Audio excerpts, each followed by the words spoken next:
모두가 궁금해하는 데이터의 모든 것을 알려드립니다. 데이터에 미쳐 있는 사람들과 함께하는 데이터 이야기 데이터홀릭 지금 시작합니다. 와우. 와우. 와우. 네, 멤버분들 소개하고 들어가도록 하겠습니다. 박 박사님. 네, 자동화 생각의 뇌가 기계로 바뀐 박 박사입니다. 반갑습니다. 반갑습니다. 반갑습니다. 네, 김 팀장님. 네, 데이터 분석으로 밥 먹고 사는 김 팀장입니다. 반갑습니다. 반갑습니다. 네, 그리고 저는 데이터 시각화, 더 나아가 데이터 스토리텔링 업무를 하고 있는 이기은입니다. 반갑습니다. 반갑습니다. 반갑습니다.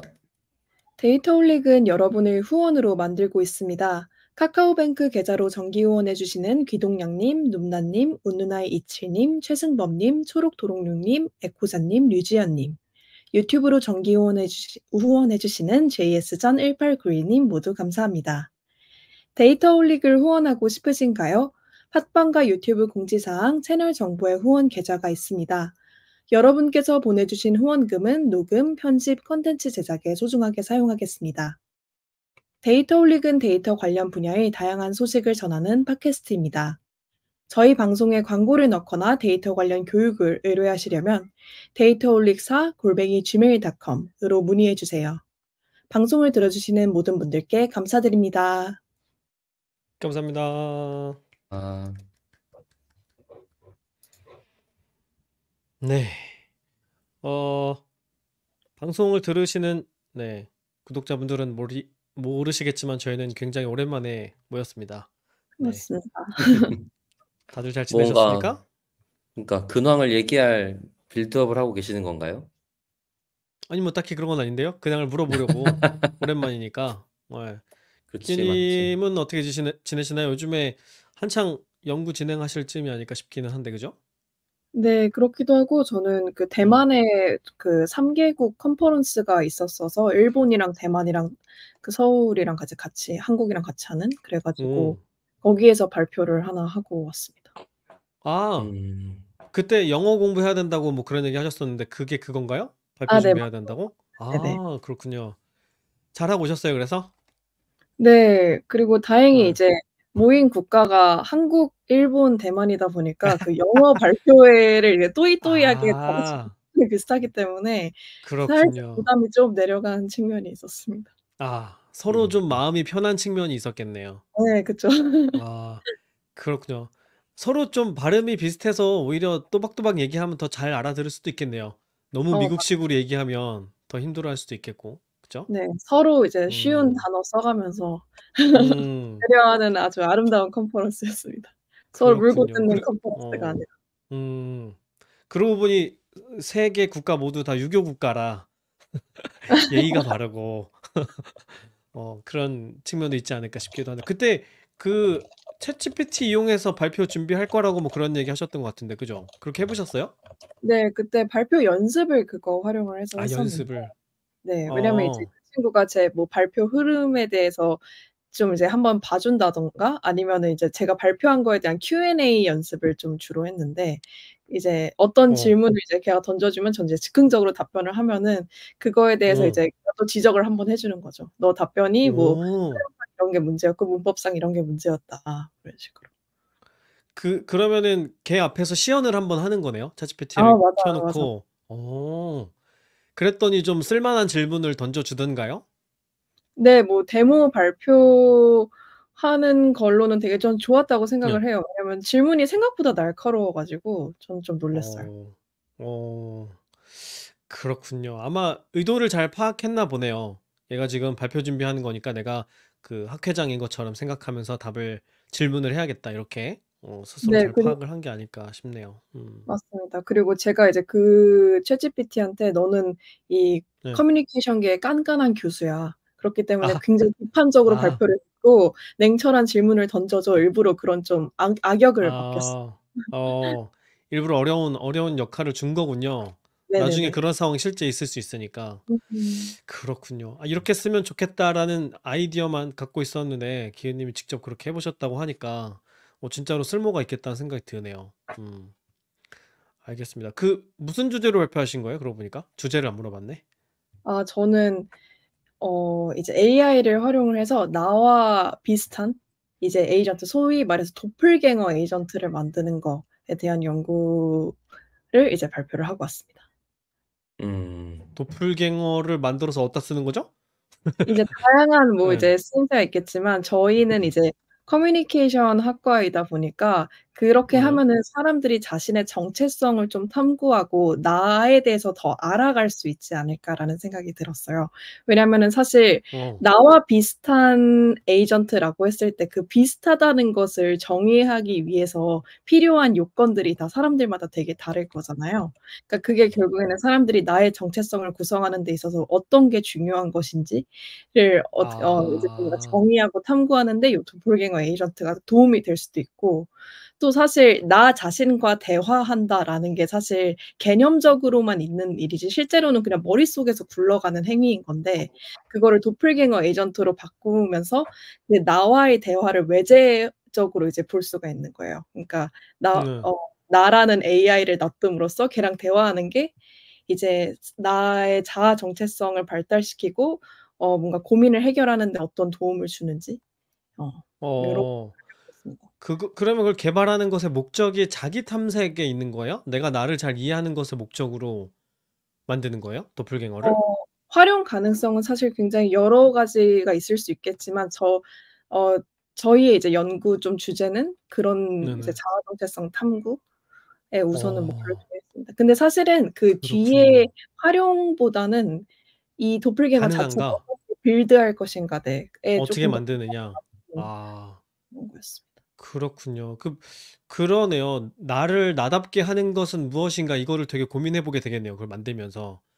그죠? 요거는 나랑 비슷한 거고 요거는 나랑 안 비슷한 거고 이런 걸 보면서 '아 진짜 내가 생각한 나는 이런 거구나.' 이런 걸 보게 되는 뭔가 진정한 자기 객관화가 될 수도 있겠다는 생각도 들면서 상상을 해 보니까 별로 나랑 대화 안 하고 싶다는 생각도 들고 그죠? 나의 어떤 내가 평소에 인지하지 못했던 안 좋은 것까지 다 보게 될 수도 있잖아요, 너무 나랑 비슷하면은?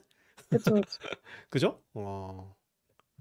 그것 때문에 그렇군요. 되게 보통 재밌네요. 동족 혐오라는 얘기가 있잖아요. 동족 혐오. '아 나랑 너무 비슷해서 싫다.' 예. 맞아요. 그런 면이 있죠. 왜 더 잘 알고 있어서 내가 내 스스로 싫어하는 면이 있는데 그걸 잘 알고 있어서 상대방이 보고 있으니까 더 싫다.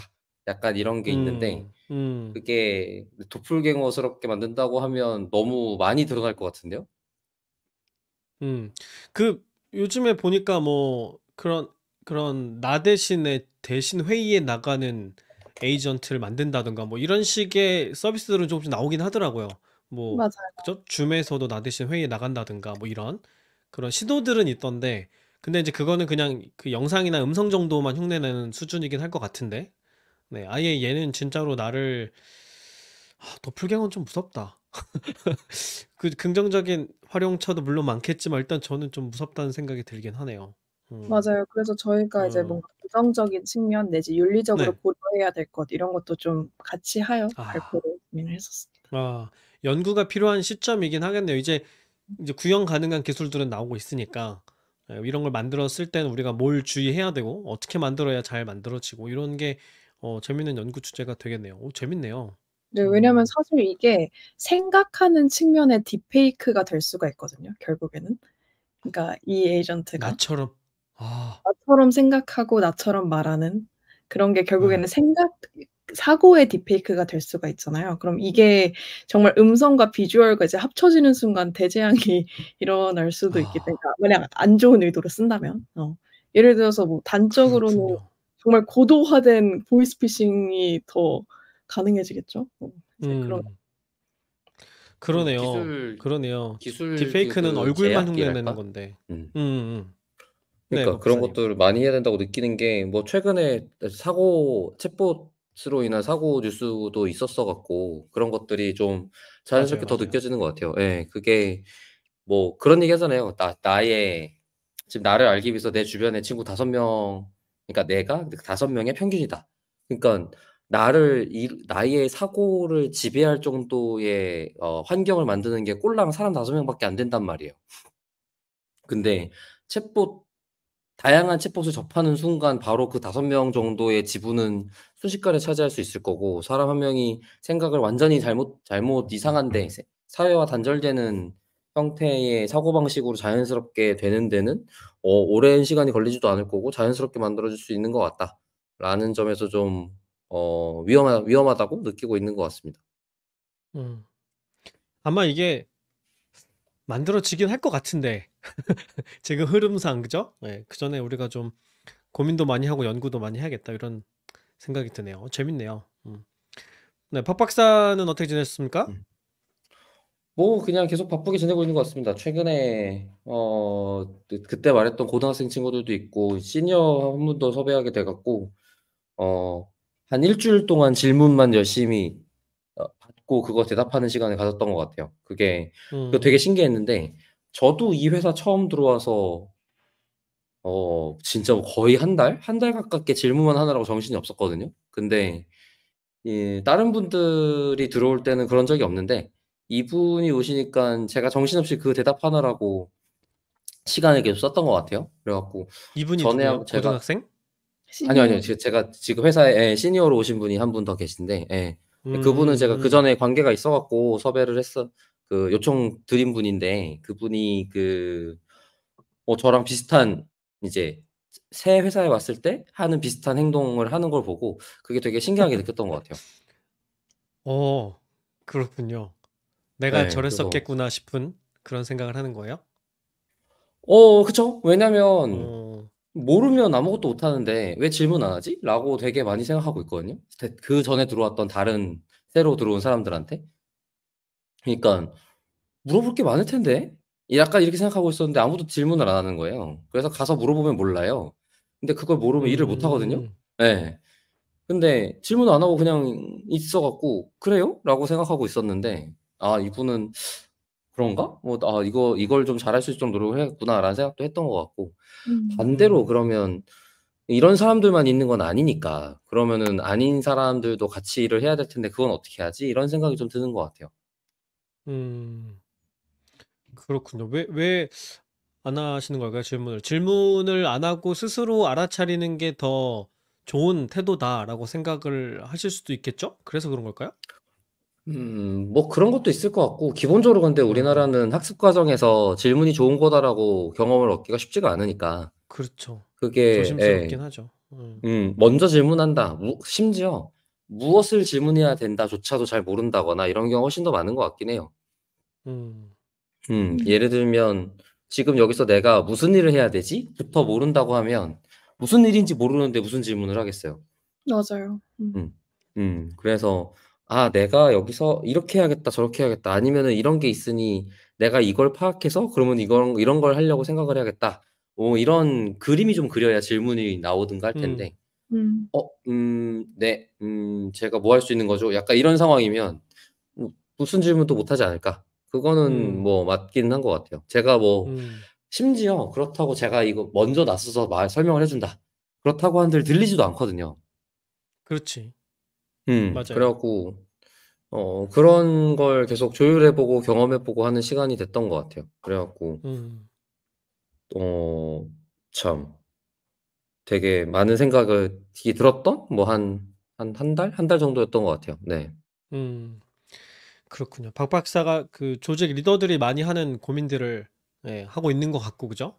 네. 어려운 문제인 것 같아요. 이게 그 새로 만난 사람들이 생각하는 방식도 다르고 일하는 방식도 다른데 같이 같은 목적으로 이렇게 향해서 움직인다는 게 쉽지 않은 일이고, 또 우리 음. 조직에 음. 맞게끔 이렇게 잘 융화되게끔 도와줘야 되는데 그게 참 쉽지 않잖아요. 누군지도 잘 모르는 사람인데다가. 쉽지 않은 일이라는 생각이 듭니다. 그래서 이런 얘기 들을 때마다 조직 리더는 안 해야겠다.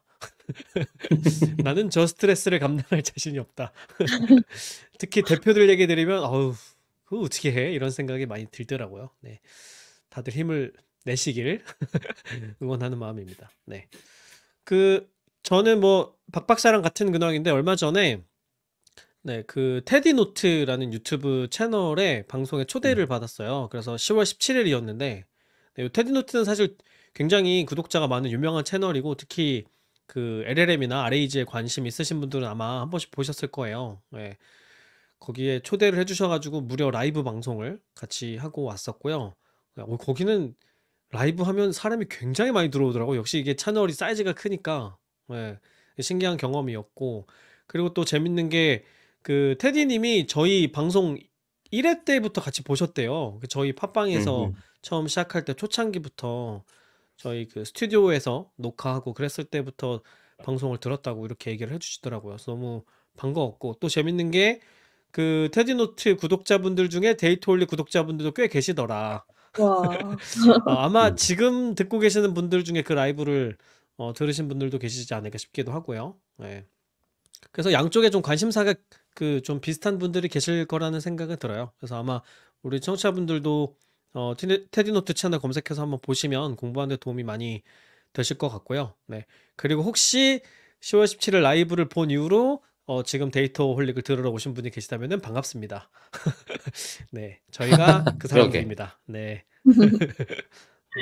그리고 테디님은 저희 그 라이브 방송할 때 오셔가지고 후원금도 대차게 쏴주시고, 네, 그렇습니다. 그래서 네, 나중에 한번 모시기로 했어요. 그래서 저희도 한번 서로 품앗이 하는 그런 마음으로다가 한번 모셔가지고, 요즘에 LLM 쪽으로 엄청 연구 많이 하시거든요. 네, 특히 RAG 관련된 그런 그 발표도 많이 하시고 사업도 많이 하고 계시고, 네, 컨설팅업도 많이 하고 계셔가지고 그런 얘기를 들어보는 그런 시간을 가지려고 합니다. 네.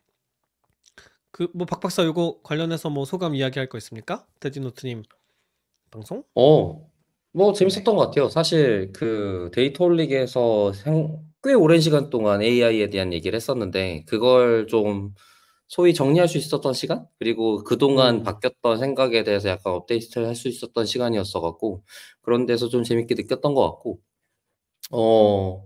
지금 역시 이제 이런 얘기할 때는 가장 지금 당장 손에 잡히는 현실, 뭐 그리고 짧은 미래, 그다음에 이게 완주됐을 때 먼 미래, 이런 거를 좀 구분하고 얘기를 하면 좋을 텐데, 이 얘기할 때 사실 그런 것들을 엄밀히 얘기하기 쉽지 않잖아요. 그래서 자꾸 맞아요. 혼재됐던 것들이 좀 아쉬웠던 지점이 됐던 것 같아요. 맞아요.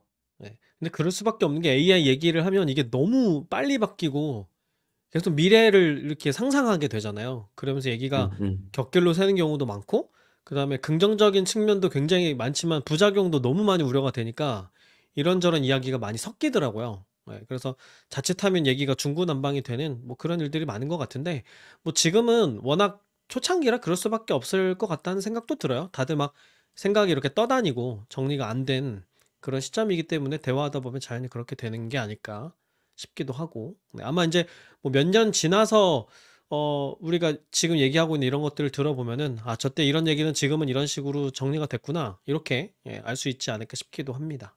그리고 저 때는 정말 말도 안 되는 소리를 하고 있었구나, 이런 생각을 하게 되기도 할 것 같고요. 네. 그래서 사실 아마 박 박사는 알 텐데 저희가 예전에 그 녹화만 해놓고 송출을 못하는 방송이 있어요. 그 예전에 이루다라는 챗봇 있잖아요. 이루다 챗봇이 되게 아니죠. 그거는 사회적인, 다시 녹음했지. 다시 녹음을 했구나. 예. 네, 그 맞아요. 이루다가 되게 사회적인 무리가 한번 됐잖아요. 그 전에 녹화를 한 거예요. 이게 어떤 식으로 문제를 일으킬지 전혀 모르는 상태에서. 그러고 나서 이제 송출할 즈음 되니까는 사고가 터진 거고, 그 시점에서 옛날에 방송한 걸 돌이켜 보니까 우리가 진짜 위험한 소리를 계속 하고 있더라고요. 그래서 이거는 안 된다. 그래가지고 한번 송출하지 않았던 적이 있었거든요. 이런 식으로 너무 크게 바뀌기 때문에 아마 지금 돌아보면 그때 방송이 정말 말도 안 될 거라는 생각이 들긴 하거든요. 뭐 챗GPT도 써보기 전이니까.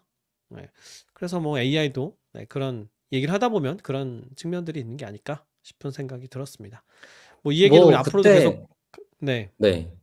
그러니까 그때 말씀하세요. 멈췄던 이유도 사실 맞는 말 했지만 불나고 있는데 맞는 말 할 필요 없다 같은 느낌에 가까웠어요.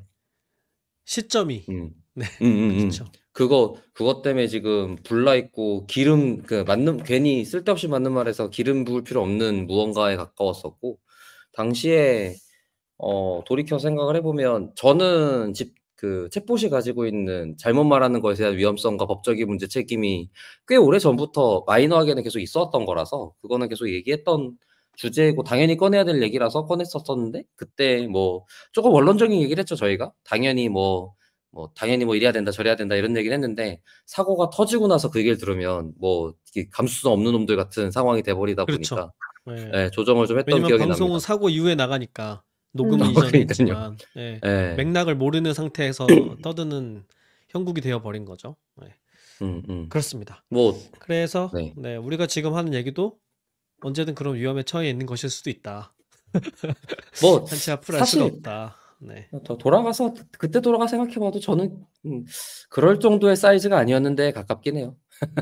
아, 우리가 뭐 예. 니네가 사고 쳐봐야 얼마나 커지겠니 뭐 이런. 예. 어. 맞아요. 나락 가는 것도 사이즈가 될 때 얘기지. 맞아요. 예, 뭐 좀 내려갈 커야 데가 하는 없는데 거지 뭔 그것도. 나락이야. 예, 그러니까요. 예. 예. 뭐 30cm 위에서 뛰어내려 봐야 네, 하나도 안 다치죠. 네, 뭐 그런 생각도 드네요. 네, 아, 오랜만에 우리 만났더니 근황 얘기가 다양한 재미있는 이야기거리가 있었네요. 네. 오늘은 제가 이야기를 준비해 왔는데요. 이제 데이터 분석 작업할 때 제가 여태까지 사용해 오던 여러 가지 도구들이 있어요. 그게 이제 그 연대순으로 조금 어떻게 변해 왔는지 그런 도구들의 변천사를 좀 이야기하려고 합니다. 그리고 또 최근에 이제 막 제가 쓰기 시작한 도구도 있고 또 앞으로 이런 식으로 변해갈 것 같다는 그런 생각들이 있어서 그런 얘기 관련해서 좀 이야기 나눠보려고 합니다.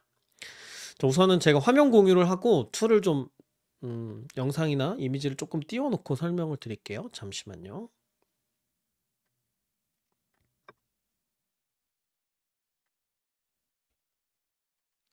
이렇게 해놓고 시간이 잠깐만요. 21분 47초.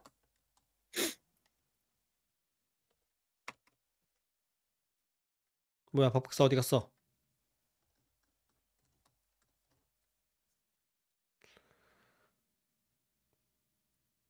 그럼 뭐 시작할게요. 네. 제가 이제 시대 순으로 좀 구별을 해봤는데요. 제가 말씀드리는 이 구분은 제 맘대로 하는 겁니다. 그러니까 제 개인의 경험을 토대로 말씀을 드리는 거예요. 우선 제가 첫 번째 세대로 구분을 한 게 통계 분석의 시대예요. 명명을 이렇게 했습니다. 시기로 치면은 한 1960년대에서 한 2015년 정도까지로 구분할 수 있는데요. 이렇게 구분한 이유는 이제 1960년대에 대표적인 통계 분석 소프트웨어들이 처음으로 개발이 되기 시작했어요. 그래서 뭐 지금 화면에 제가 띄워드린 뭐 SPSS라던가 또 예전에 많이 사용하던 지금도 많이 쓰지만 뭐 SES라던가 이런 툴들 이런 게 60년대쯤에 이제 개발이 됐고요. 그리고 나서부터는 이제 쭉 주류로 유지가 되다가 한 2015년 정도부터 판도가 좀 바뀌어서 다른 도구들이 부상하기 시작했습니다. 그래서 제가 요 시기까지 60년대부터 2015년 정도까지를 통계 분석의 시대로 구분을 했어요. 이때는 이제 어떤 특징이 있었냐면은 데이터 분석이라는 표현보다는 통계 분석이라는 표현을 더 많이 사용을 했고요. 그리고 데이터 분석가라고 제 자신을 소개하지 않고 어디 가면 이제 통계 분석가라고 소개를 했었어요. 그리고 이때는 이제 뭐 빅데이터라던가 데이터 사이언스라던가 이런 용어가 아직 일반적으로 사용되기 이전이었습니다. 네. 그리고 이제 데이터를 분석하는 작업은 다 대학에서 하는 일이었어요. 대학이나 아니면 이제 연구소에서 연구자들이 하는 그런 활동이었고 일반적인 기업에서 데이터를 활용하는 경우는 그렇게 많지는 않았습니다. 그래서 뭐 지금은 되게 당연한 얘기지만 뭐 데이터에 기반해서 의사결정을 한다든지 뭐 데이터 드리븐 이런 것들을 그렇게 강조하지 않았습니다. 왜냐면 이제 그때까지는 일반 기업들이 데이터를 그렇게 많이 확보하고 있지 않았거든요. 그래서 데이터를 수집하고 연구에 활용하고 이런 작업을 하는 대학에서 연구원들이 주로 분석 도구를 다뤘습니다. 지금 제가 화면에 보여드리는 요 화면은 SPSS라는 분석 도구이고요. 네, 이 당시에는 이 툴을 주력으로 사용을 했었습니다. 지금도 여전히 학계에서 많이 쓰는 도구이기는 해요. 자, 어떤 특징이 있냐면 얘는 이제 코드를 작성하지 않고요. 마우스로 클릭하면서 사용하는 이런 구이 방식의 툴이에요. 그리고 유료로 사용을 해야 되고요. 물론 이제 대학에 있으면 이제 대학에서 라이센스를 구매해서 학생들은 대부분 무료로 사용을 할 수가 있겠죠. 특히 사회과학 분야에서 많이 사용하는 도구예요. 그래서 뭐 심리학, 교육학, 경영학 이런 쪽에서 뭐 등등등 사회과학 분야에서 많이 사용을 합니다. 그 SPSS로 다루는 데이터를 보면은 이제 요즘 우리가 보는 데이터랑 좀 다른 측면이 있는데 어떤 특징이 있냐면 일단 연구를 목적으로 수집된 데이터잖아요. 연구 데이터. 그래서 뭐 실험이나 조사를 통해서 수집된 그런 데이터들이기 때문에 데이터가 이미 다 구조화가 되어 있습니다. 어떤 식으로 데이터를 만들 건지가 이미 정해져 있기 때문에 잘 구성이 되어 있어요. 왜냐면 데이터 수집하기 전에 이미 연구 가설이 있고 또 측정 변수가 있고 이 각각의 변수를 측정하는 도구가 있고 이게 다 미리 세팅이 다 되어 있기 때문에 이 틀을 벗어나지 않는 거죠. 그래서 데이터가 아주 잘 구조화되어 있다는 그런 특징이 있습니다. 그리고 이제 데이터 크기가 작겠죠? 변수도 적고요. 뭐 보통 그 당시에 제가 많이 보던 데이터들은 뭐 많아봐야 변수가 수십 개 정도, 뭐 많아도 뭐 100개 미만. 그다음에 행도 그렇게 많지 않았어요. 왜냐면 직접 실험을 하거나 조사를 해야 되는 거니까 뭐 수백 개 정도가 제일 많고 아주 커봐야 뭐 수천 행 정도. 그리고 데이터셋도 대부분 하나로 작업을 했었습니다. 그 여러 데이터셋을 뭐 결합해서 작업을 한다던가 이런 경우도 거의 없었고요. 그래서 이런 특징 때문에 전처리 작업도 거의 없었어요. 왜냐면 나올 수 있는 값이 이미 정해져 있기 때문에 뭐 서베이 도구에 있는 값이 나오거나 아니면 실험 도구에 있는 값이 나오는 거기 때문에 이 범위를 벗어나는 값들이 만들어질 가능성이 별로 없겠죠. 그래서 전처리할 게 별로 없고 데이터 오류도 별로 없고 뭐 있어봐야 사람이 이제 데이터를 입력하는 수기로 입력하는 과정에서 생기는 그런 단순 오류 정도, 그 정도의 오류가 있었습니다. 잠시 화면을 보여드리면 지금 보고 계시는 이 화면은 이제 데이터를 입력하기 전에 내가 어떤 변수를 입력할 건지를 먼저 설정을 해요. 그래서 변수 이름을 입력하고 그 다음에 변수의 타입을 정해요. 여기다가 숫자를 넣을 건지 문자를 넣을 건지 이렇게 타입을 먼저 정합니다. 그래서 지금 보고 계시는 요 variable view라는 탭인데요. 여기에서 이렇게 변수를 설정하는 작업을 먼저 해요. 그리고 나서 요 세팅이 다 끝나고 나면 지금 보면 이런 식으로 어떤 식으로 척도를 쓰고 있는지를 다 미리 정하고 있죠. 이렇게 정해 놓고 그리고 나서 뒤로 좀 넘어가면은 이게 세팅이 다 끝나고 나면은 이제 데이터를 입력을 합니다. 이 데이터 입력 장면은 그 엑셀의 스프레드시트하고 비슷합니다. 그래서 앞에서 설정해 놓은 변수에 맞는 값만 입력할 수 있어요. 예를 들면 문자로 설정을 해놨으면 문자만 입력할 수 있고 뭐 이런 식입니다. 이렇게 하고 나서 이제 분석할 때는 여기 이제 메뉴에서 여기 보면 Analyze라는 메뉴가 있죠. 이거를 이제 클릭하면 이런 여러 가지 분석 방법론들이 쭉 나열이 되어 있고요. 그럼 내가 분석하고 싶은 방법론을 선택하고 이런 식으로 그리고 나서 내가 설정한 변수들의 목록이 여기 나오면은 오른쪽으로 넘겨가지고 OK를 누르면은 분석을 해가지고 표가 만들어지는 그런 툴입니다. 그래서 이렇게 표하고 그래프도 깔끔하게 잘 만들어지죠. 저는 이거는 안 네. 써봤는데 안 써보셨어요, 교님? 자모비라는 거랑 되게 비슷하게 생겼네요. 자모비가 요 SPSS를 따서 엔진은 R로 해가지고 만든 도구라고 생각할 수도 있어요. 그래서 거의 SPSS에서 많이 쓰는 도구는 툴들은 다 자모비에 들어가 있어요. 물론 다 포함하진 않지만 비슷한 구조죠. 아마 벤치마킹을 많이 하지 않았을까 싶습니다. 그래서 이때는 이제 프로그래밍을 할 필요는 없었고 기능이 있긴 있어요. 여기 이제 문법을 신텍스를 입력할 수 있는 기능이 있어서 어떤 분석 기법에 필요한 함수를 입력하고 변수를 설정하고 이렇게는 할 수 있는데 이거는 이제 프로그래밍이라기보다는 그냥 어떤 기능을 수행하는 정해져 있는 코드를 입력하는 정도. 그래서 이제 뭐 기능을 뭐 직접 개발하거나 이렇게 쓸 수는 없고요. 뭐 이럴 수는 있겠죠. 예를 들면 뭐 t-테스트를 해야 되는데 변수가 뭐 50개가 있다. 이런 경우 t-테스트를 마우스로 50번 클릭하려고 하면 엄청 노가다잖아요. 이럴 때 이제 코드에서 변수 이름만 바꿔가면서 50라인을 만든 다음에 한 번에 실행하면은 결과물이 50개가 한 번에 만들어지고 이런 정도로만 사용을 했었습니다. 그래서 이제 이렇게 학계 중심으로 데이터 분석을 하던 시절에는 이런 형태의 툴을 많이 사용을 했었고요. 뭐 지금도 여전히 학교에서 많이들 씁니다. 석박사 과정에 있는 선생님들이 특히 많이 쓰시고요. 특히 좀 그 예전에 데이터 분석을 특히 통계 분석을 공부하신 분들은 처음 시작할 때 SPSS로 시작하는 경우가 많았거든요. 근데 그런 분들이 교수님이 되면은 수업할 때 이걸 쓰시겠죠? 그러니까 학생들이 이걸 배우겠죠. 그래서 그런 교수님들이 주로 수업을 하시던 동안에는 이 도구가 이제 주류로 사용이 됐었습니다. 그래서 이거를 이제 1세대라고 구분을 할 수 있고요. 그 다음에 이제 두 번째 그 세대를 구분하자면 저는 이름을 빅데이터의 시대라고 명명을 했는데 한 2015년쯤 돼가지고 이때부터는 이제 R을 쓰기 시작했습니다. R은 뭐 기현님도 박박사도 저도 아주 익숙한 도구죠. 왜 이 도구를 이렇게 바꿔서 쓰게 됐냐면 일단 이제 이때는 기업들이 데이터를 굉장히 많이 갖게 됐어요. 그래서 IT 서비스를 하는 조직들이 많아졌고 대규모의 데이터가 만들어졌고 온라인 서비스를 하니까요.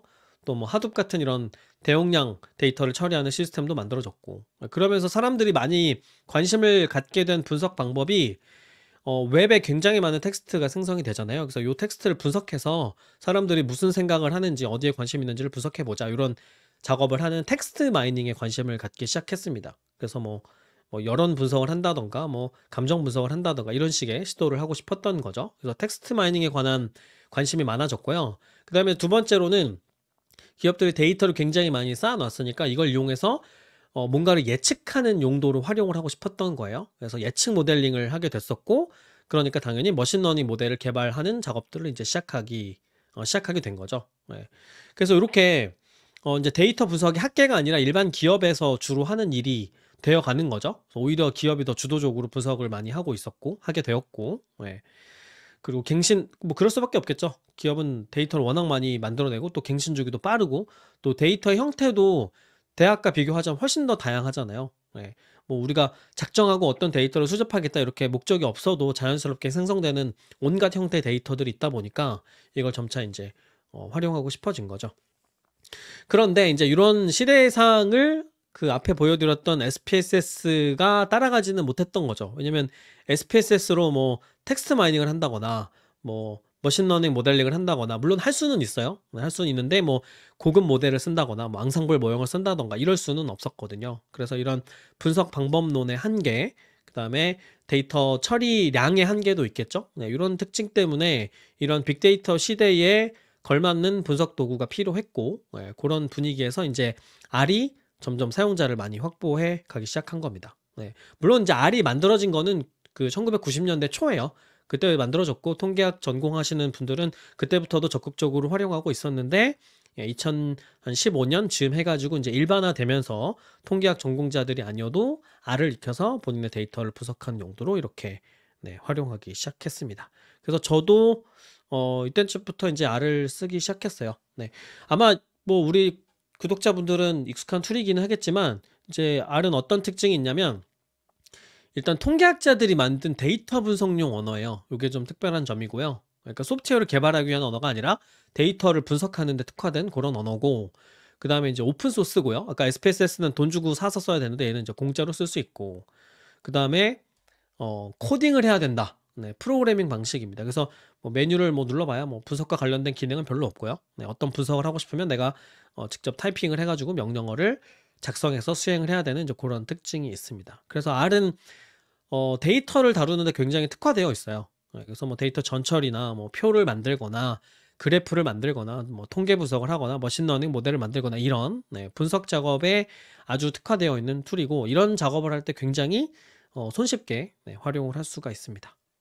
이런 특징이 있고, 특히 이제 우리나라에서 각광받기 시작했던 것은 그 한글 텍스트 데이터를 분석할 수 있는 KONLP라는 패키지가 등장을 했어요. 그게 이제 R로 되어 있거든요. 그래서 이거 사용하고 싶어서 R을 시작하는 분들이 굉장히 많았고요.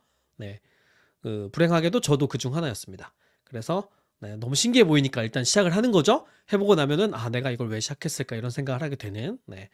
그래서 그 텍스트 마이닝을 할 수 있다는, 네, 형태소 분석을 할 수 있다는 그런 매력 때문에 R을 사용하기 시작하는 분들이 많았습니다. 네. 지금 이제 파이썬에서도 많이 쓰는데 파이썬에 그 KONLPy라는 패키지가 있잖아요. 그게 요 R에서 만들어진 KONLP를 파이썬에서도 쓸 수 있게 이렇게 만들어 놓은 그런 패키지입니다.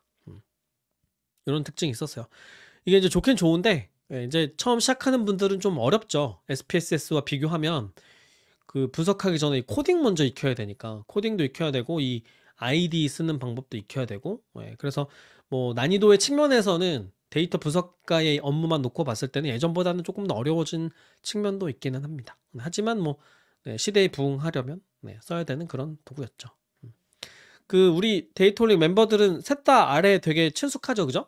그리고 아마 데이터를 다루는 작업을 본격적으로 시작한 것도 아마 R이었을 것 같고, 그 특히 박 박사랑 제가 그 처음 인연을 맺게 된 것도 이제 R 커뮤니티에서 R 사용자들하고 같이 만나면서 그렇게 친분을 맺게 됐었고요. 그 기은님도 처음 데이터 처리하는 방법 익힐 때 학교에서 R로 시작하셨던 거죠? 네, 맞습니다. 저희는 이제 대부분 통계 수업에서 R을 가르치는 것 같아요. 아, 그렇군요. 그러니까 확실히 흐름이 바뀐 것 같아요. 그게 통계학과의 수업이 아닌데도 그런 거죠? 네, 그냥 심리학과나 저희 뭐 언론정보학과나 다. 음.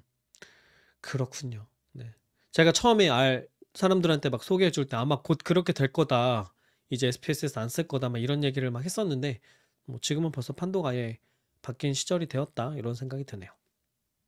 혹시 박 박사 R 관련해서 첨언하고 싶은 얘기 있습니까? 박 박사가 R을 처음 만났던 시기? 저요? 저는 석사 때 만났으니까 저도 한 8년, 9년 된 것 같은데요. 그래서 근데 그때도 저는 제 주변에 R 쓰는 사람이 한 명도 없었고, 그리고 딱 그 아, 그래요? 당시에 이제 예, 음. 빅데이터에 어울리는 언어야라고 우리나라에 잘 팔렸어요. 왜 그렇게 됐는지 전혀 이해가 안 가지만. 그래서 그렇게 잘 팔린 것 때문에 좀 저희 교수님도 어떻게 주워 들으셨고 통계 가르쳐야 되는데 뭐 해봐라 이렇게 됐는데, 그때 이제 저도 학습하는 사람 입장에서 R이랑 파이썬 둘 다 해봤거든요. 처음 아, 시작하는데. 근데 동시에 두 개를 배우면 도움이 되겠다라는 생각에 시작을 했다가 저한테 조금 더 자연스러운 언어를 선택하게 됐던 것 같아요. 그리고 가장 결정적인 건 제가 보는 통계 수업이 R로 했었기 때문이었던 것 같아요. 네. 그렇군요. 역시 그때 선생님을 누굴 만나느냐가 되게 중요한 것 같아요. 그죠? 네. 아니 근데 당시에는 제가 만나던 당시에는 파이썬으로 통계 같은 걸 하는 게 아니었어요. 그렇죠. 예, 그렇죠. 예. 판다스나 넘파이가 제대로 있기도 전이었고 막 따라해 보려던 시점쯤이었었던 데다가 저는 이제 코세라에서 통계 수업을 들어야 되는데 그거를 R로 했음에 가깝지 R을 개발 언어로 배워야겠음이라는 걸로 시작한 게 아니었기 때문에. 그 이제 파이썬 얘기 아무래도 안 그래도 하려고 했는데 이제 요 다음 세대로 제가 소개를 하려던 도구였어요. 파이썬이. 그래서 제가 지금 그 2세대로 빅데이터의 시대 이렇게 이름을 붙이고 그리고 이제 R을 소개해 드렸는데 이제 그 다음 세대로 저는 2.5세대 정도로 생각을 하는데 네, 딥러닝의 시대입니다. 그래서 시기로 치면은 한 2018년에서 한 2023년 정도까지가 아니었나 싶어요. 네, 2023년으로 자른 이유가 있겠죠? 네, 챗GPT가 나오기 이전 연도입니다. 네, 그래서 이제 요때부터 사람들이 딥러닝에 관심을 굉장히 많이 갖게 되었고, 네, 그러면서 쓰게 되는 도구가 이제 파이썬인 거죠. 네, 지금 보고 계시는 이 화면은 파이썬 사용자들이 많이 사용하는 IDE 중에서 주피터 랩이라는 도구예요. 네. 일단은 이제 배경을 좀 말씀드리면 왜 이걸 딥러닝의 시대라고 제가 표현을 했냐면 일단은 배경이 2016년에 알파고 쇼크가 있었죠.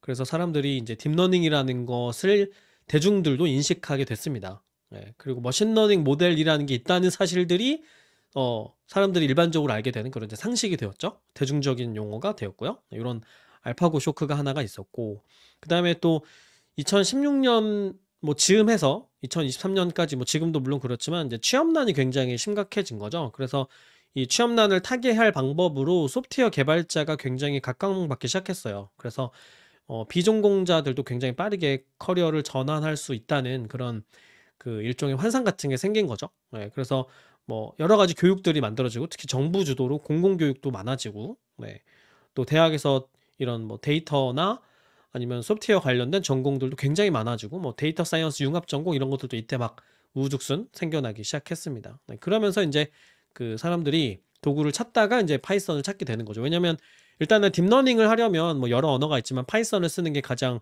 용이하기 때문에, 네, 그래서가 하나가 있고요. 그래서 일단 딥러닝 하려면 파이썬이지 이런 인식들이 사람들 사이에 생겼습니다. 네, 그래서가 있고, 그 다음에 이제 개발할 때도 개발 언어야 워낙 종류가 많지만 뭐 초보자 입장에서 제일 먼저 쉽게 익힐 수 있는 도구가 또 파이썬이기 때문에 쉽고 빠르게 배울 수 있다는, 네, 그런 이유 때문에 이제 초보자들이 많이 선택하는 도구가 된 거죠.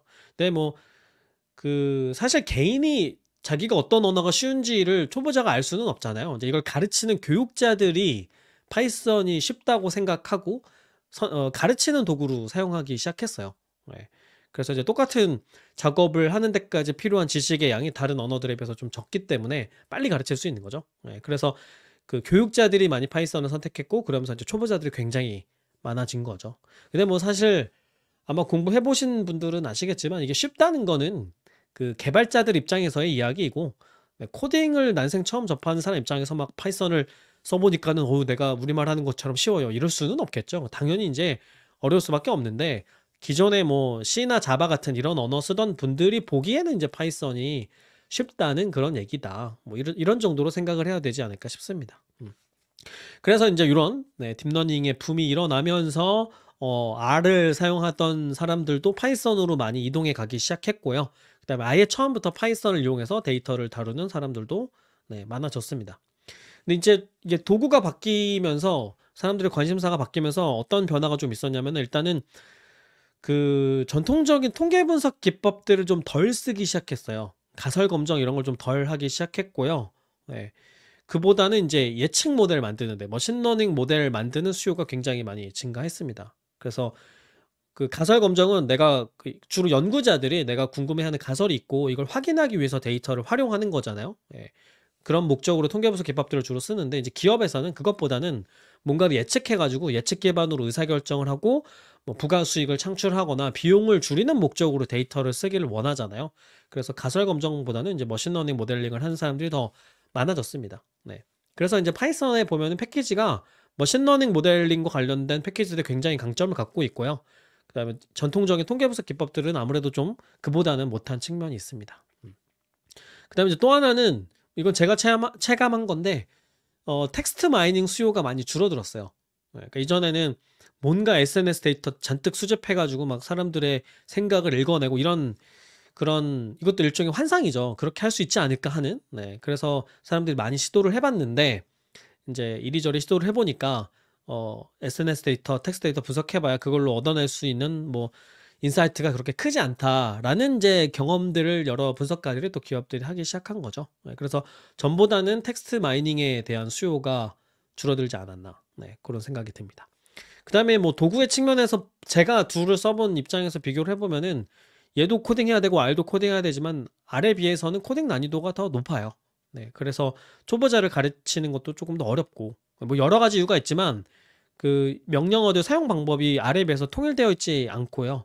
그리고 이제 기본적인 분석을 하기 이전까지 알아야 되는 기초적인 프로그래밍과 관련된 지식이 파이썬이 더 많아요. 그러니까 그럴 수밖에 없는 게 얘는 데이터 분석 언어가 아니잖아요. 소프트웨어를 개발하기 위해서 만든 범용 개발 언어이기 때문에 이거를 쓰려면 조금 개발과 관련된 지식이 조금 더 필요한 거죠. R에 비해서는. 그래서 뭐 R에 비해서는 코딩 난이도가 좀 높은 편이기는 합니다. 쉬운 언어라고는 하지만 이런 특징이 있었어요. 기은님은 지금은 파이썬도 많이 쓰시죠? 시작은 기은님도 R로 하셨지만 그죠? 네, 많이 쓰고 있습니다. 아무래도 둘을 경험을 비교해 보시면 좀 어때요? 사실은 뭐 간단한 분석하고 시각화를 하는 데는 저는 아직도 R을 훨씬 선호하는 편이에요. 왜냐면은 제가 시작을 R로 해서 그럴 수도 있어요. R이 좀 더 코드를 이렇게 코드 치고 시각화까지 하는 과정이 더 저는 개인적으로 빠르고 더 예쁜 결과를 좀 뽑아준다고 생각을 해서 예쁘다는 거는 그래프가 예쁘다는 거예요? 네, 그래프도 그렇고 그냥 제가 통계 그 결과를 좀 이제 보는 식으로 뽑아주는 게 결과표도 그렇고. 네, 결과표도 그렇고. 그런데 이제 다만 제가 이제 요즘 하는 작업들이 대부분 이제 뭐 웹을 크롤링하거나 아니면 뭔가 딥러닝 모델을 돌리거나 아니면 오픈 AI API를 갖고 와서 쓰는 일들이다 보니까 파이썬으로 많이 이관이 된 것 같기는 합니다. 그렇죠. 동의합니다. 물론 지금 기은님이 말씀하신 거는 다 R로도 다 할 수 있는데 맞아요. 파이썬이 참고할 자료가 더 많으니까 활용하기가 좀 더 쉬운 측면이 있지 않을까 싶기는 해요. 그리고 이제 뭐 R과 파이썬을 비교하는 게 지금은 뭐 큰 의미가 없긴 한데 워낙 파이썬이 많이 일반적으로 쓰이기 때문에 근데 뭐 R이 애초에 데이터 분석하려고 만든 도구니까 데이터 분석은 R이 더 편할 수밖에 없겠죠. 근데 그 외에 이제 확장하면 파이썬으로 할 수 있는 일이 굉장히 많기 때문에 뭐 데이터의 특징도 다양해지고 모델을 만드는 방식도 다양해지고 하면서 이제 파이썬을 조금씩 더 많이 쓰게 된 게 아닌가 싶습니다. 저도 기은님하고 비슷한 감상을 가지고 있습니다. 자, 그래서 여기까지가 이제 2.5세대였고요. 그러니까 2세대가 R이고 2.5세대가 파이썬이었던 거예요. 그 다음에 이제 제가 3세대로 구분을 하는 것이 이제 본격 AI의 시대입니다. 시기로 치자면은 2023년부터. 왜 2023년부터가 본격이냐? 일단은 배경을 설명드리면 이제 챗GPT가 등장한 거죠. 2022년 11월 30일 날 대중에 공개가 됐고요. 그래서 이제 2023년쯤부터 사람들이 분석 작업을 할 때 필요한 코드를 챗GPT를 이용해서 만들기 시작했습니다. 네. 그래서 잠시 화면을 전환하자면 작업 방식이 이렇게 오른쪽에는 챗GPT 띄워놓고 왼쪽에는 조금 전에 보여드렸던 주피터랩 띄워놓고 이렇게 둘을 왔다 갔다 하면서 작업을 하는 게 일반적인 방식이 되어 간 거죠. 네. 그래서 이게 챗GPT가 텍스트를 잘 이해하고 잘 생성하잖아요. 근데 이제 코드도 텍스트니까 텍스트를 잘 이해하고 잘 생성하게 되는 거죠. 네. 그래서 특히 코드는 뭐 제가 생각하기에는 웬만한 사람보다는 더 잘 이해하는 것 같고 더 잘 작성하는 것 같아요. 네. 그리고 무엇보다 이 코드를 작성하는 속도가 비교가 안 되겠죠. 사람이 한 땀 한 땀 입력하는 것하고. 네, 그래서 일반적으로 많이 쓰게 됐습니다. 이거는 제 강의 영상의 일부인데요. 잠깐만 플레이해서 보여드리면 이제 이런 식으로 챗GPT에서 내가 하고자 하는 작업 내용을 이렇게 자연어로 작성을 하는 거죠. 요청을 하면은 코드가 이렇게 만들어지고 그럼 이제 코드를 복사해가지고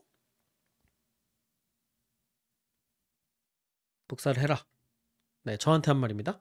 네, 복사를 해가지고 이렇게 왼쪽에 셀에다가 붙여넣기를 하고 실행을 하고 이런 식으로 작업하는 방식이 바뀌었습니다. 네, 그래서 지금도 아마 이런 형태로 작업하는 분들이 많이 있을 거예요. 그래서 뭐 개발자분들도 물론 그렇지만 데이터 분석가들도 이런 형태로 작업하는 스타일이 많이 바뀌었습니다. 그래서 이제 이렇게 작업하면은 그 똑같은 작업을 하는데 몰라도 되는 것들이 굉장히 많아져요. 그러니까 일단은 그 구체적인 파이썬 문법 잘 몰라도 되고요. 네, 그 다음에 특히 자료 구조 종류가 엄청 많은데 몰라도 되고요.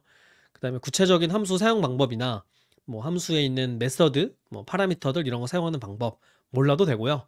그 다음에 패키지가 굉장히 많잖아요. 라이브러리 굉장히 많은데 이런 거 어떤 일 할 때는 무슨 패키지 써야 된다 이런 것도 몰라도 됩니다. 네. 그리고 뭐 효율적으로 코딩하는 방법, 또 뭐 코딩 스타일 어떤 식으로 작성을 해야 뭐 가독성이 높다. 뭐 따옴표는 뭘 써야 되고 줄바꿈은 어떻게 해야 되고 함수는 어떤 식으로 만들어야 되고 변수 네이밍은 어떻게 해야 되고 이런 거 다 몰라도 분석 작업을 할 수 있습니다. 그래서 사실상 코딩을 거의 몰라도 어느 정도 분석을 할 수 있는 그런 시대가 된 거죠.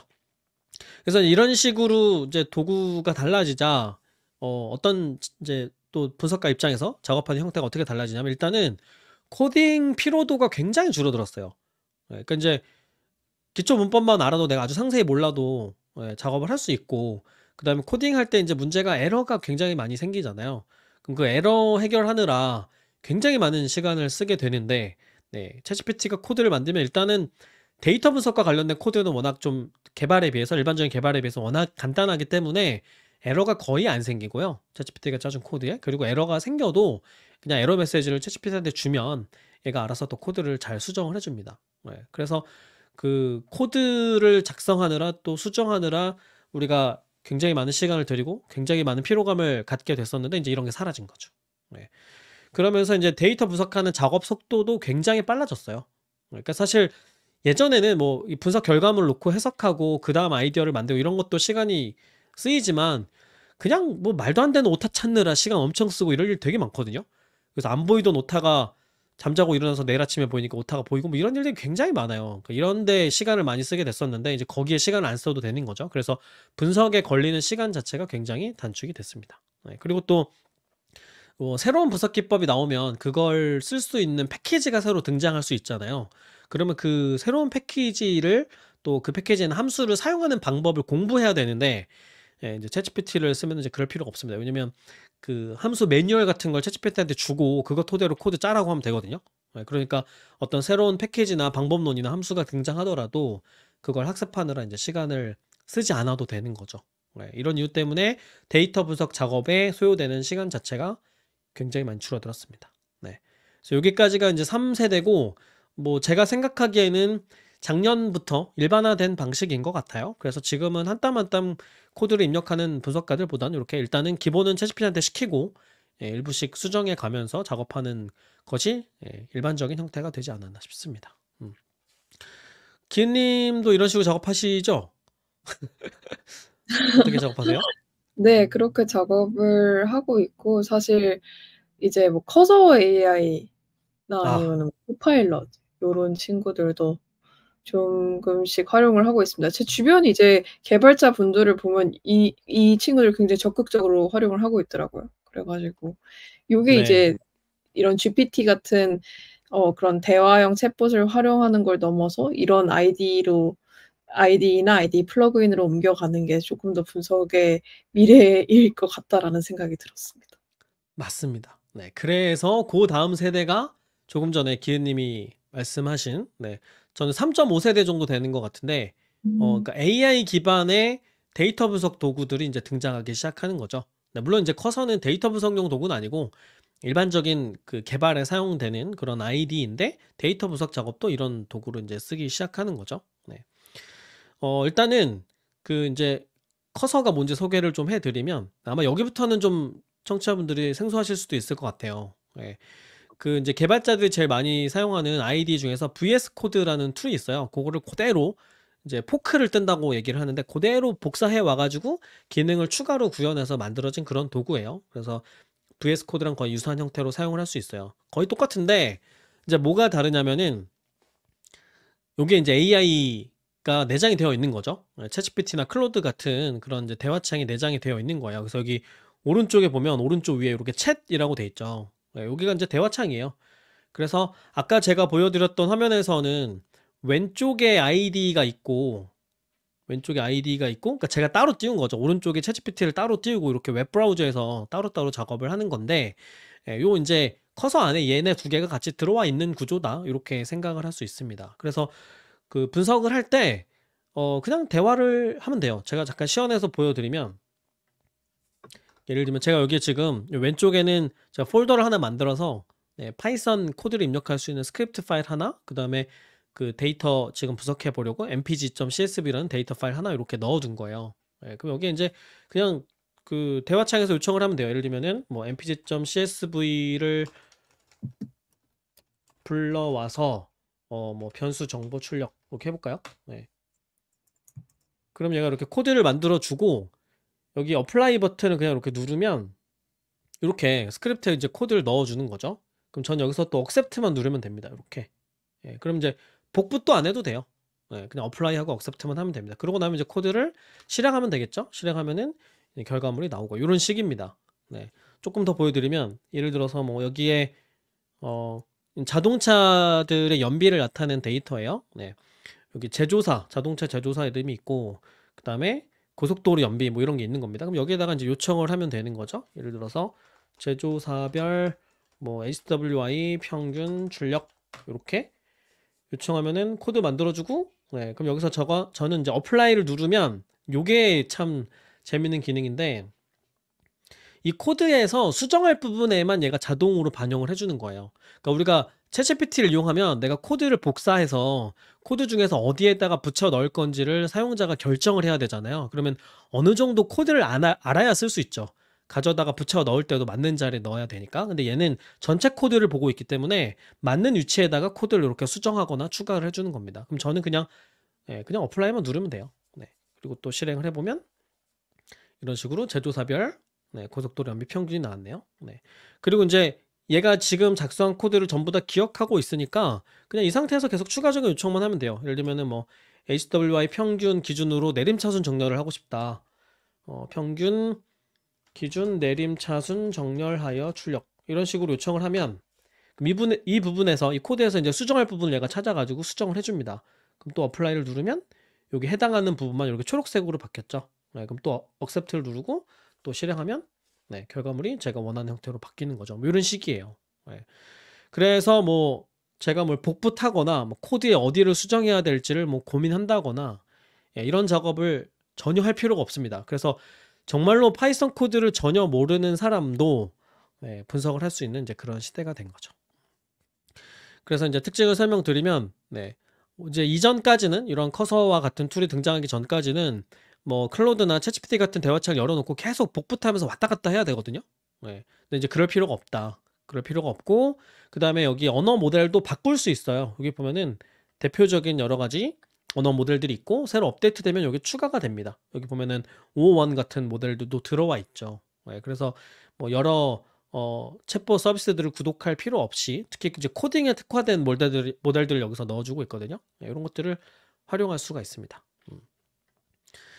그리고 이제 뭐 이런 식으로도 해요. 여기에서 지금은 제가 여기 오른쪽 대화창에서 수정해달라 요청을 했는데 내가 만약에 코드를 좀 아는 사람이다 그러면 일부분만 이렇게 블럭을 잡아가지고 요 내용과 관련해서만 코드를 수정해달라 이런 식으로 요청을 할 수도 있고요. 네, 그러니까 코드를 좀 아는 사람이라고 하면 훨씬 더 효율적으로 쓸 수 있겠죠. 네, 일부만 도움을 받아가면서 쓸 수도 있고 또 이제 코드 자동 완성 기능들도 되게 잘 되어 있어요. 그래서 예전에 많이 쓰던 뭐 코파일럿과 같은 그런 형태의 기능이 똑같이 들어가 있습니다. 네.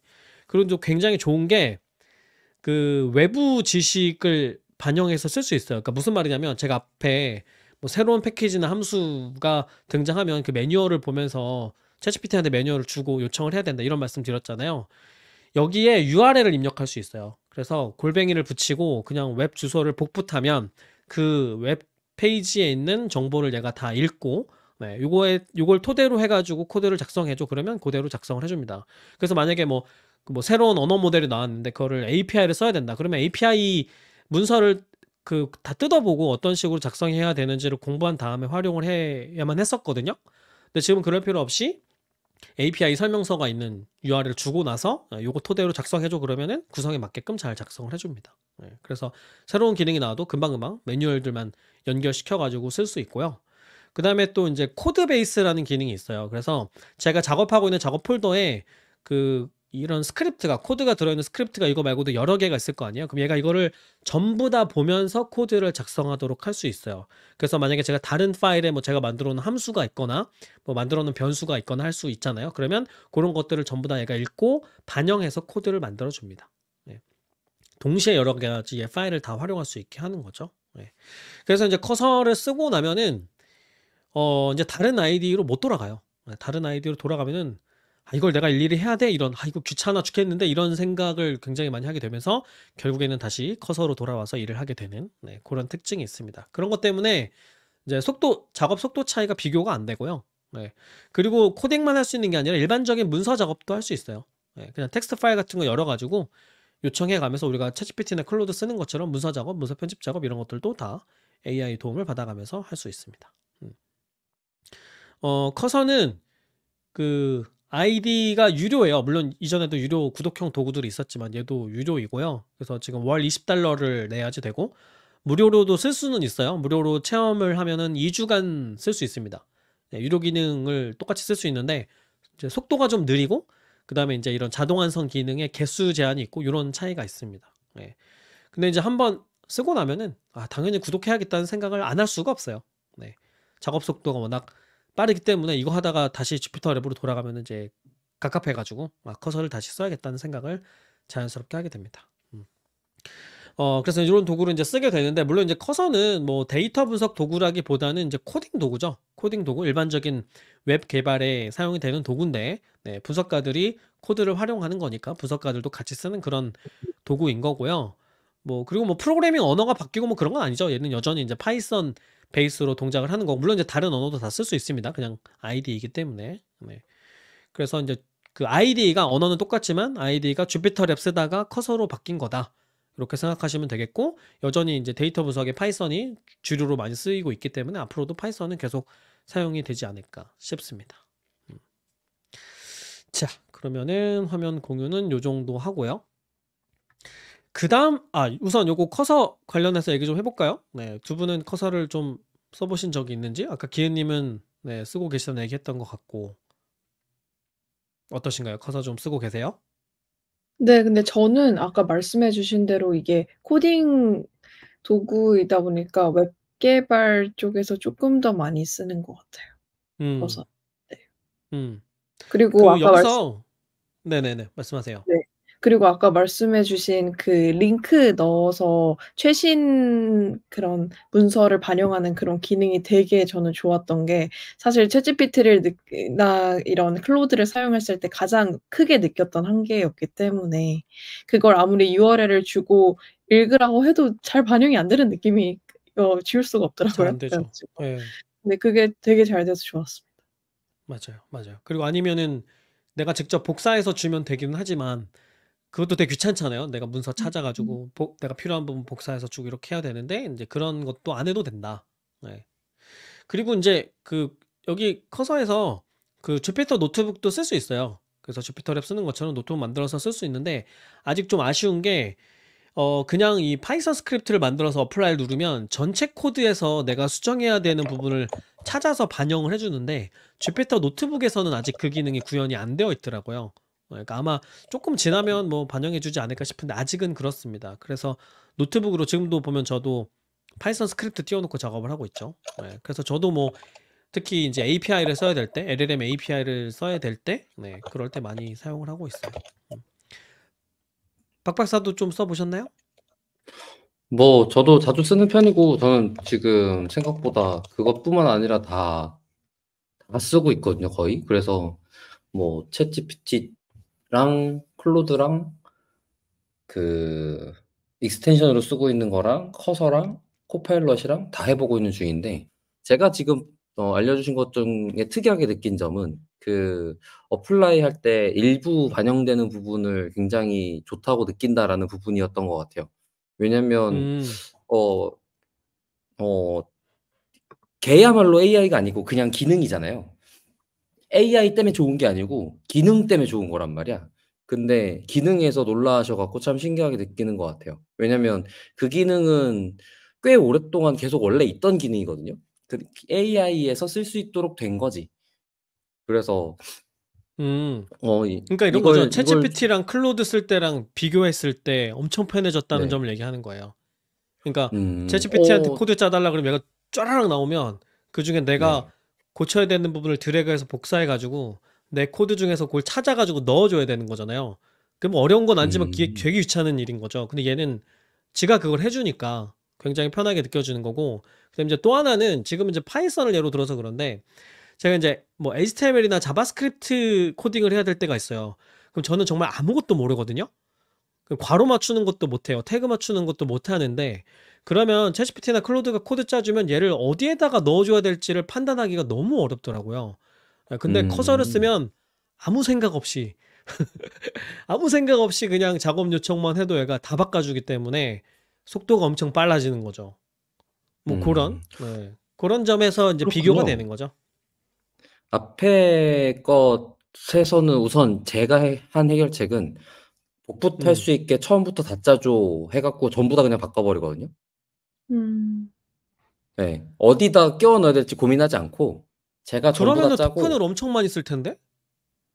제가 토큰을 쓰는 게 아니잖아요. 저는 지금 챗 GPT랑 쿨로드인 월 구독제를 쓰고 있잖아. 그거 금방 소모되지 않아요? 그러니까 특히 예를 들면 HTML, 자바스크립트나 HTML 개발할 때 그런 식으로 전부 다 짜줘 하면 요청할 때마다 엄청 긴 코드를 계속 뱉어내잖아요. 맞아요. 그럼 토큰 소모가 너무 빨라가지고 몇 번 못 하던데요, 저는? 아마 작업의 방식, 작업 그 목적이 달라서 그럴 수도 있지만. 어떤 모델을 쓰고 계신 거예요? 지금 뭐 갖고 지금 소넷. 그래요? 클로드 소넷으로. 그렇죠. 저도 작지 않게 쓰고 있을 텐데 저 그렇게 느껴본 적이 없는데. 그래요? 네. 뭐 아무튼 이게 커서는 하면 뭐가 좋냐면 전부 다 짜주는 게 아니라 수정할 부분만 짜줘요. 그리고 중간 부분은 자동으로 지가 생략을 해서 생성을 안 해요.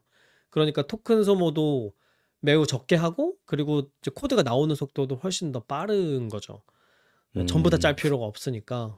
그래서 저는 커서로 옮긴 다음에는 뭐 토큰이 부족하다는 경험을 저는 해본 적이 없어요. 근데 개발자분들은 이것도 쓰다 보면 모자라다고 하시긴 하던데. 그 부분도 그럼 더 특이한데 토큰이라는 문제가 와닿아지는군요. 그럼요. 굉장히 금방 끝나는데? 뭐 작업하는 게 달라서 그런가? 굉장히 금방 끝나요. 그래서 몇 시간 기다려야 되는데? 클로드도 소넷 모델이 제한이 있나 보군요. 제한까지 한 번도 못 써봤나 봐요. 그럼 제가. 생각보다 금방 끝나요. 생각보다 금방 끝나고 그래서 저는 예전에는 커서 쓰기 전에는 클로드로 하다가 클로드 끝나면 이제 챗GPT 열어가지고 챗GPT에서 해요. 좀 클로드보다는 못하지만 토큰이 없기 때문에 어쩔 수 없이 일단 커서에게는 이 정도 하고 이제 그 다음 세대의 도구들이 뭐가 나올까 요게 이제 또 고민이 되잖아요. 근데 이제 아직 데모 버전이기는 한데 최근에 나온 도구 중에 아마 그 우리 구독자분들은 관심을 갖고 계셔서 아시는 분도 계실 거라는 생각이 드는데 이제 클로드에서 컴퓨터 유즈라는 기능을 발표를 했어요. 물론 이게 데모기는 하거든요. 이게 이제 뭐냐면 자연어로 대화창에 요청을 하면 내 컴퓨터에 설치된 소프트웨어를 클로드가 직접 운용을 하는 거예요. 직접 조작을 해서 결과물까지 만들어주는 이제 그런 기능이에요. 요거는 그냥 화면을 보여드리는 게 이해가 더 편하실 것 같은데, 지금 요거는 이제 클로드에서 데모로 만들어 놓은 영상입니다. 잠깐 보여드릴게요. 이렇게 대화창에다 이렇게 요청을 하는 거예요. 여기 보면은 뭐 크롬을 열어가지고 클로드 사이트에 들어가가지고 웹페이지를 만드는 그런 코드를 작성해라, 이렇게 프롬프트에 작성을 한 거예요. 그렇게 하면은 여기 왼쪽에서 이제 수행이 되고 있죠. 얘가 지금 크롬을 실행한 거예요. 지금 이거는 다 자동으로 클로드가 작업을 하는 겁니다. 그래서 클로드에 접속을 하고, 그 다음에 프롬프트도 자기가 작성하고요. 그 다음에 이렇게 코드를 만들고, 요거는 이제 클로드의 아티팩트 기능으로 이제 보여주는 거죠. 이런 식으로 지가 알아서 그냥 다 합니다. 그래서 그리고 이제 뭐 조금 더 이제 추가를 한 거예요. 기능 추가해주고 요거를 VS 코드 ID에서 열어가지고 보여줘, 이렇게 추가 요청을 한 거예요. 그랬더니만 이제 여기서 얘가 다운로드 버튼 눌러서 HTML 다운로드 받고 VS 코드 열어가지고 여기서 이제 실행을 합니다. 그러고 났더니 이제 이 사람이 이제 서버를 만들어가지고 조금 전에 다운받은 HTML을 열어달라, 이렇게 또 요청을 한 거고요. 그랬더니 얘가 터미널을 열어가지고 서버를 띄우고, 그 다음에 이제 좀 전에 다운로드 받은 HTML 열어서 지금 이 마우스 움직이는 건 전부 다 커서가 하는 거예요. 이 사람이 하는 게 아닙니다. 그리고 뭐 어디를 어떻게 수정해줘, 이렇게 요청하면은 또 얘가 VS 코드를 운용해서 코드를 수정하고 수정된 HTML을 또 크롬에서 띄워주고요. 이렇게. 그래서 이 사람이 하는 일은 그냥 대화창에 이런 거 만들어, 이렇게 말만 하는 거죠. 말만 하면은 얘가 뭐 자료도 찾고 소프트웨어도 실행하고 코드도 수정하고 해서 최종 결과물까지를 이제 자동으로 다 만들어 주는 겁니다. 이게 지금 얼마 전에 공개가 된 컴퓨터 유즈라는 기능이고요. 물론 이제 이거는 코딩 목적으로 만들어진 도구는 아니고 그냥 AI로 컴퓨터 자체를 조작하기 위해서 만들어진 도구이기는 해요. 근데 이제 활용처가 무궁무진하기 때문에, 왜냐면 코딩도 결국엔 컴퓨터로 하는 거잖아요. 그래서 이런 식으로 코딩에도 활용하는 사람들이 생기기 시작했습니다.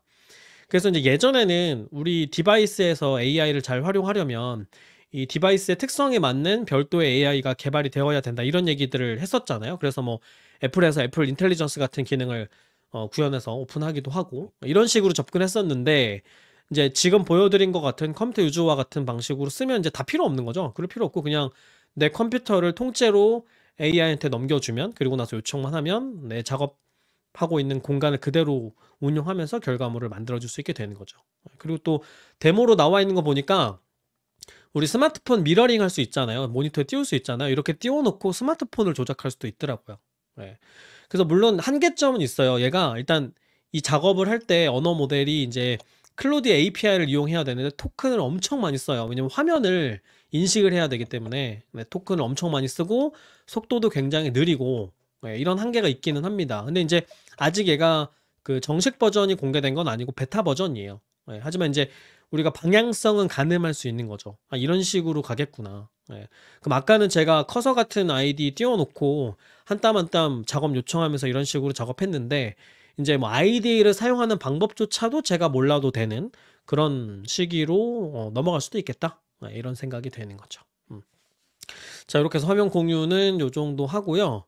그래서 이제 이런 도구들이 나오면서 앞으로 어떻게 작업 방식이 바뀔까 좀 생각을 해보면, 일단은 그 아까 보여드린 커서는 데이터 분석 전용 툴은 아니잖아요. 그래서 제 생각에는 AI 기반의 데이터 분석 전용 툴이 하나 나오지 않을까 싶고, 아니면 이제 커서에 이런 확장 프로그램 같은 게, 확장 프로그램이 이제 추가가 될 수는 있겠죠. 분석에 적합하도록. 그런 게 단기간에는 나올 수 있겠다 하는 생각이 들고요. 그 다음에 이제 조금만 더 지나면 데이터 분석을 하기 위해서 코딩하는 작업을 하지는 않을 수도 있겠다. 제가 조금 전에 보여드렸던 컴퓨터 유즈 같은 기능을 쓰면 그냥 자연어로만 다 해도 되잖아요. 그래서 뭐 지금은 어떤 코드를 작성해줘, 이런 식으로 프롬프트를 짜가면서 작업을 해야 되는데, 그럴 필요 없이 나 데이터 이런 거 있으니까 이걸로 뭘 알아봐줘, 요렇게만 요청해도 되겠죠? 그럼 얘가 직접 뭐 분석 방법론도 결정하고 코딩도 하고 실행도 하고 결과 해석까지도 해주는 그런 식으로 바뀌어가지 않을까 생각이 됩니다. 이제 그러고 나면 이제 데이터 분석가들이 작업하는 방식이 크게 바뀌겠죠. 그러니까 코딩하는 데는 시간을 거의 안 쓰게 될 테고, 뭐 데이터 분석 기법을 활용하거나 해석하거나 응용하거나 이런 데 더 집중하게 되지 않을까. 네. 그래서 아마도 제가 생각하기에는 이런 식으로 가면 그 데이터 분석 업무의 상당 부분이 자동화되거나 아니면 결과적으로 되게 줄어들겠다는 생각이 들었어요. 왜냐면 이제 지금도 뭐 어느 정도는 그런 면이 있기는 한데 지금 에이전트 기반의 시스템들이 되게 많이 발전하고 있잖아요. 그러니까 여러 절차를 그 데이터 분석 작업에 필요한 여러 절차를 쪼개가지고 여러 모델들이 같이 작업을 도와주는 형태로 발전해 갈 수 있는 거죠.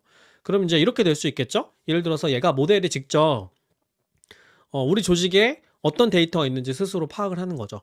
그리고 이제 조직이 가지고 있는 문제점이 뭔지를 파악을 하고 그 다음에 이 문제를 해결하기 위해서 우리가 갖고 있는 데이터 중에 뭘 써야 되는지를 결정을 하고 또 어떤 분석 기법을 사용해야 되는지를 결정을 하는 거죠. 그러고 나면 이제 뭐 분석하는 건 사실 어렵지 않겠죠. 분석하고 결과 해석하고 보고서 만들고 그거 토대로 시사점을 도출하고 그러고 나서 이제 위에다가 보고를 해주고 이런 것도 다 자동화 될 수 있을 것 같아요.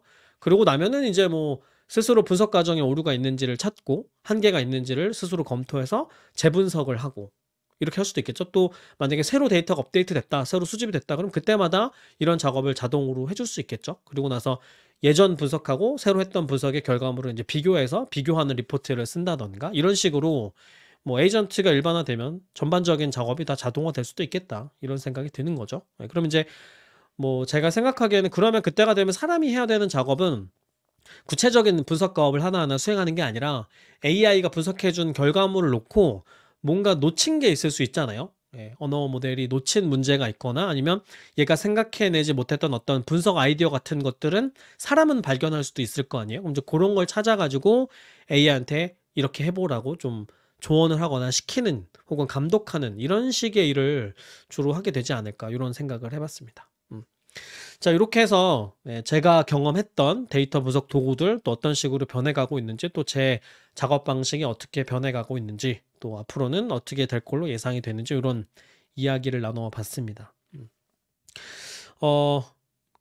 그래서 이런 논의를 좀 해보고 싶었어요. 앞으로 데이터 분석 도구가 좀 어떤 식으로 바뀔 거라고 두 분은 예상하고 계시는지, 그리고 만약에 그렇게 진짜로 바뀐다면 뭐 그렇게 먼 미래가 아닌 것 같으니까 그러고 나면은 데이터 분석가들은 어떤 일을 주로 하게 될까, 일하는 방식이 좀 바뀔 테니까요. 네, 두 분은 어떤 미래상을 좀 그리고 계신지 그런 얘기를 해보고 싶었습니다.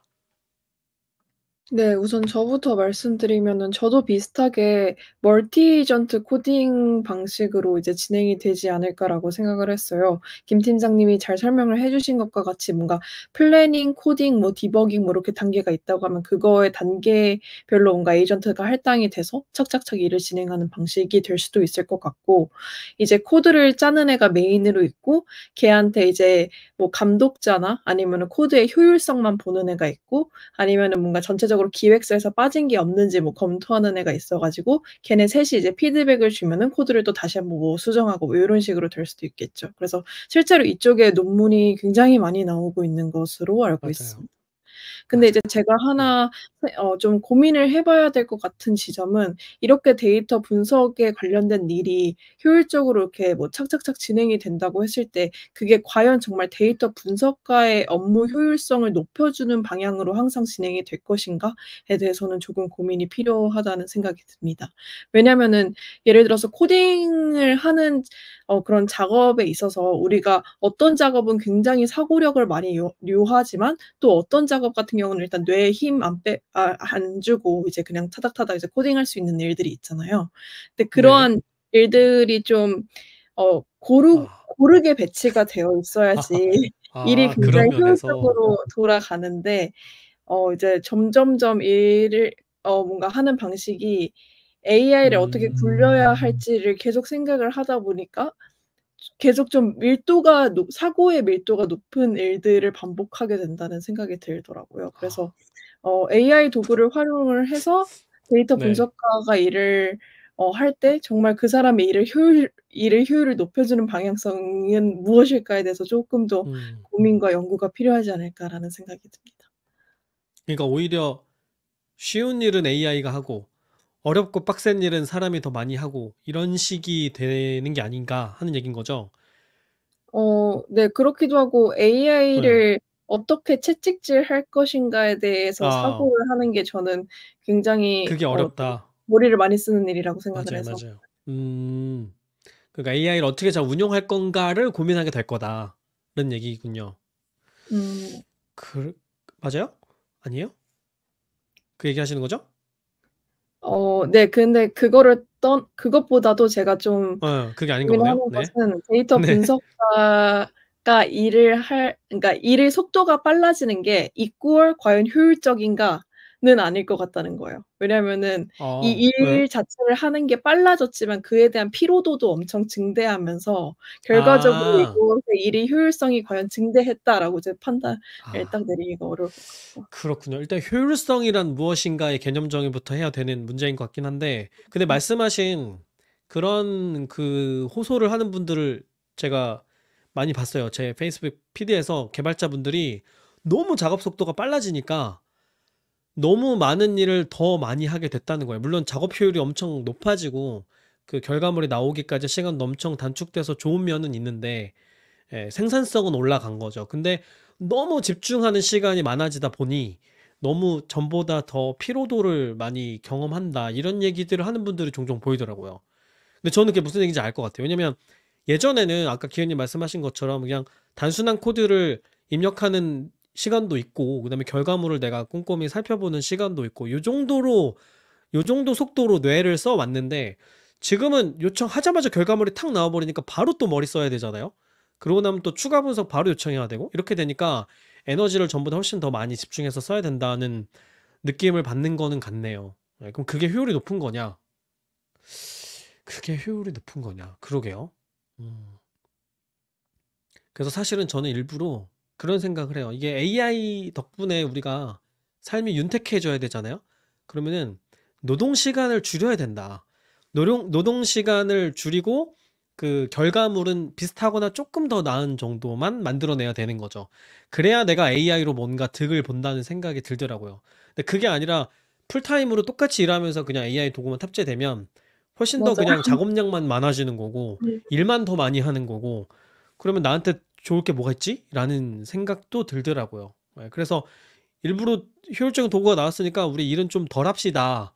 라는 그런 분위기가 만들어지면 참 좋겠다. 네, 근데 사람들 물론 그렇게 안 하겠죠? 다들 더 많이 하려고 하겠지? 네, 뭐 그런 생각도 드네요. 네, 박 박사는 어떤 생각을 좀 하셨습니까? 저는 좀 반대였던 것 같아요. 반대로 저는 뭐라 그러는 걸까? AI한테 일을 잘 시키기는 그러니까 AI가 원래 했던 일을 사람이 하기랑은 일의 카테고리가 달라진 거거든요. 제가 느끼기에는. 그러니까, 어, 약간 제가 직접 코드 짜는 거랑, 어, 주니어 두고 일하는 거랑, 챗GPT나 이제 AI 두고 일하는 거랑의 세계가 각각 미묘하게 좀 다르다고 느껴지는데, 왜 그러냐면, 혼자 일하기가 아닌 상태를 전제로 주니어랑 챗GPT랑 같이 일할 때 사실 좀 비슷한 부분이 있단 말이에요. 왜냐면, 내가 적당히 알아도 혼자 일하면 넘어갈 수 있는 것들을 상대방에게 전달하기 위해선 명시적이고 명확하게 정리해야만 해요. 아니면 문서화를 해야 되거나. 근데 사람일 때 무슨 일이 발생하냐면 그 모든 것을 명확하게 하지 않고 커뮤니케이션 문제라고 퉁치고 넘어가거든요. 그리고 주니어가 이해하지 못했다라고 해결하든지, 아니면 왜 이해하지 못했지? 나에게 소통의 문제가 있나? 라는 식으로 문제를 전환해서 보게 된단 말이죠. 그런데 GPT한테 일을 시키는 것은 명확하게 명시적인 컨텍스트를 제대로 전달해야만 일을 잘한다라는 전제가 깔리게 될 거예요.